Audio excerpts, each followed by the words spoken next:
पहलगाम हल्ल्याचा mastermind Hashim Musa Soleimani हा ठार झालेला आहे। जम्मू काश्मीरमध्ये भारतीय सैन्य दलानं मोठी कारवाई केली आहे। ऑपरेशन महादेव अंतर्गत लष्करानं ही मोठी कारवाई केली। कारवाईमध्ये पहलगाम हल्ल्याशी संबंधित दहशतवाद्यांचा खात्मा केला गेलाय। यामध्ये यासीर आणि जुनेदचा सुद्धा खात्मा हा करण्यात आलाय। की आतापर्यंत जी माहिती आहे त्यात ऑपरेशन महादेव मध्ये 3 आतंकवाद्यांना या ठिकाणी मारण्यात आलेलं आहे। आणि मला असं वाटतं की जे जे भारताच्या विरुद्ध अशा प्रकारचा हल्ला करतील त्यांना या ठिकाणी भारत कुठे पोचवेल हे यातनं स्पष्ट झालेलं आहे। यापेक्षा जास्त माहिती माझ्याकडे देखील नाही, त्यामुळे ज्यावेळेस या संदर्भात काही अधिकृत घोषणा होईल त्यांच्या संदर्भात त्यावेळेस मी त्याच्यावर बोलेन। तर दहशतवाद्यांचा सुगावा कसा लागला ते पाहूयात। एक संशयास्पद संवाद लष्कराच्या हाती लागला।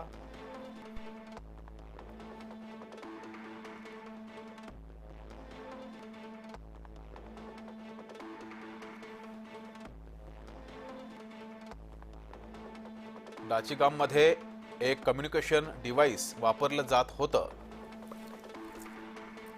यावरून पहलगाम हल्ल्याशी संबंध असल्याचा यंत्रणांना संशय आला। त्यानंतर या संदर्भात तपास सुरू झाला। आसपासच्या परिसरामध्ये लष्करी तुकड्या तैनात करण्यात आल्या। त्यानंतर या चौघांचा शोध लागला। 24 RR आणि 4 पॅराच्या पथकानं परिसराला वेढा घातला आणि या संपूर्ण परिसरात तपास सुरू केला। वेगवेगळ्या भागामध्ये सर्च ऑपरेशनला सुरुवात झाली। सकाळी 11च्या सुमारास दहशतवाद्यांना लष्करानं घेरलं। दहशतवादी आणि लष्करामध्ये चकमकीला सुरुवात सुद्धा त्यावेळेस झाली होती। लष्कराकडून तिन्ही दहशतवाद्यांना कंठस्नान घातलं गेलंय।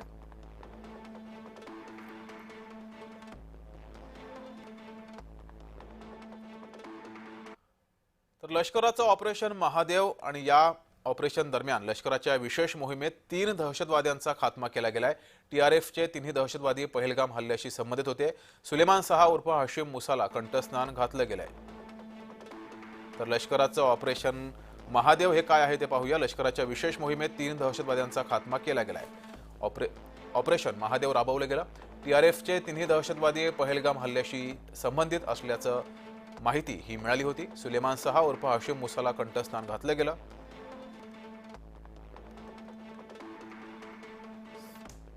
पहलगाम हल्ल्याचा मास्टरमाइंड हाशिम मुसा याला सुद्धा यमसदनी पाठवलंय।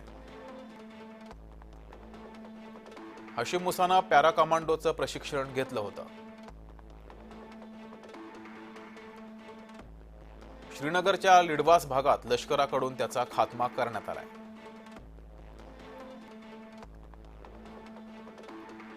दाचिगाम जंगलात हे तिन्ही दहशतवादी लपले होते।